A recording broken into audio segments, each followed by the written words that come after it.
The British Empire did not collapse because it lost wars, and it did not fall because it ran out of land, resources, or influence. At its peak, Britain controlled nearly a quarter of the world's population, ruled the most valuable trade routes on Earth, and commanded the strongest navy ever assembled. London was the financial center of the world.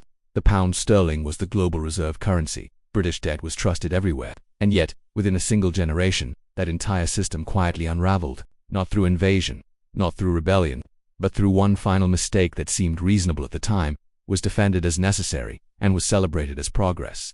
To understand why this matters now, you have to understand how empires actually die, because they rarely collapse in a dramatic moment. They fade, they overstretch, and then they make a decision that locks in their decline long before the public realizes what has happened. Britain's final mistake was not losing power. It was choosing to preserve comfort instead of preserving credibility. For centuries, Britain's strength rested on a simple foundation: discipline. The empire financed itself through trade surpluses, industrial dominance, and a currency that was backed by trust earned over time. The gold standard anchored the pound to something tangible. British bonds were considered the safest asset on earth. When Britain borrowed, it did so with restraint, because credibility was everything. The system worked not because Britain was perfect, but because it understood a rule that every dominant power eventually forgets. The reserve currency is a privilege, not a right. That privilege allowed Britain to borrow cheaply, to project power globally, and to stabilize its economy during shocks. But privilege also creates temptation. And over time, Britain began to confuse trust with permanence. The first cracks appeared not during peace but during war.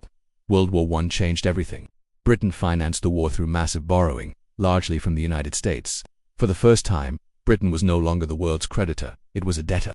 The empire survived the war on paper, but its balance sheet was permanently damaged. Still, Britain attempted to return to the old system as if nothing had changed. In 1925, it restored the gold standard at a pre-war exchange rate, ignoring the reality that its economy was weaker, its industrial base less competitive, and its debt far higher.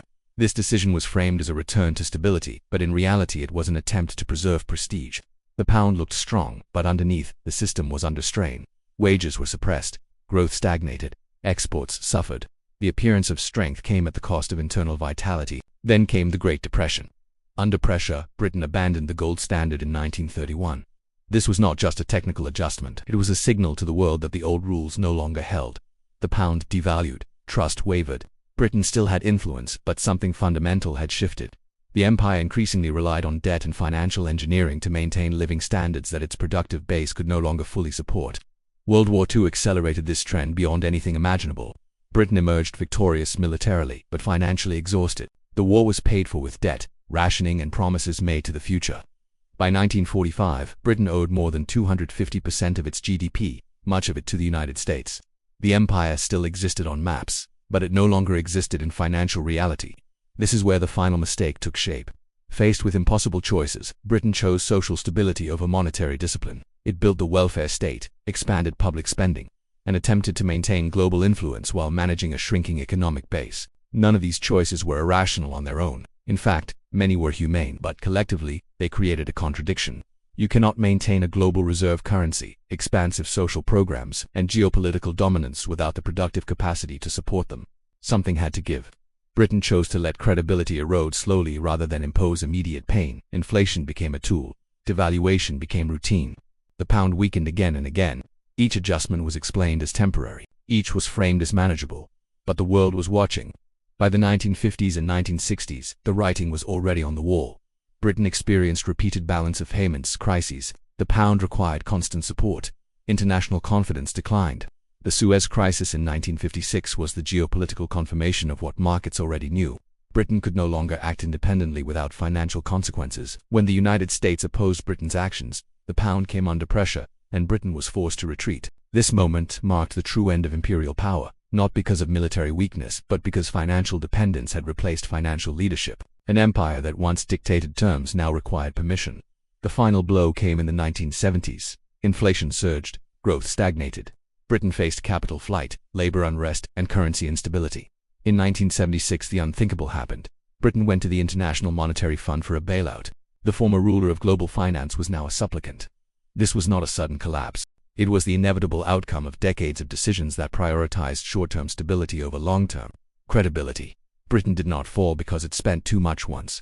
It fell because it normalized borrowing, normalized inflation, and normalized decline, all while telling itself that the system could be managed indefinitely. Now here is where this story stops being history and starts becoming uncomfortable. Because the pattern Britain followed is not unique, it is structural. Every reserve currency power eventually faces the same temptation to use its privileged position to delay hard choices. The ability to borrow cheaply feels like strength. Persistent deficits feel manageable. External financing feels endless. And as long as confidence remains, the system appears stable. Until it doesn't. What Britain discovered is that trust does not disappear all at once. It thins, it frays, it weakens quietly. By the time the public notices, the outcome is already locked in. Today, the United States occupies the position Britain once held. The dollar is the world's reserve currency. US debt is considered the safest asset globally. America can borrow at scale, finance deficits, and export inflation through its currency. This power is real, but it carries the same risk Britain faced, confusing demand for dollars with unconditional trust. When debt grows faster than productive capacity, when deficits become permanent rather than cyclical, and when monetary expansion becomes the default response to every crisis, credibility begins to erode, not dramatically, but gradually. The lesson from Britain is not that collapse is inevitable or imminent. The lesson is that systems fail when incentives shift. Britain's final mistake was believing it could manage decline without consequence. It assumed that confidence would persist because it always had. It believed that adjustments could be made incrementally without changing the outcome. But confidence is not linear. It is binary. It holds until it breaks. And when it breaks, the adjustment is sudden, not gradual. This is why history matters, not because it repeats perfectly, but because it rhymes in structure. Empires fall when financial reality diverges too far from narrative.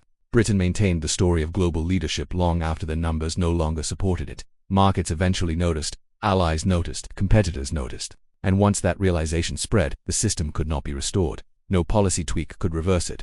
The transition had already begun. The uncomfortable truth is that Britain's final mistake was not moral failure or incompetence. It was success carried too far. The systems that once made Britain powerful also made it fragile when abused. Reserve currency status delayed consequences instead of eliminating them. And when the adjustment finally came, it reshaped the world. Power shifted, influence moved. A new financial center emerged, not because it was destined to, but because it maintained credibility while Britain consumed it. If this story feels familiar, it should. Because financial systems do not announce their turning points. They signal them quietly: rising debt, persistent deficits, political pressure to spend, monetary expansion framed as necessity. All of these existed in Britain long before decline became obvious. And all of them were defended by experts, institutions, and leaders who believed they could manage the process. They were not villains. They were caretakers trying to delay pain. But delay has a cost, and eventually, the bill comes due. The British Empire did not fall in a day. It dissolved over decades, through decisions that made sense individually but proved fatal collectively. That is the real warning. Not that collapse is imminent, but that complacency is expensive. Systems survive stress, but they do not survive denial. And history is unforgiving to those who mistake privilege for permanence. The question is not whether modern systems will face pressure. They will. The question is whether lessons learned too late once will be remembered in time now, because the final mistake is never the crisis itself. It is the belief that this time is different.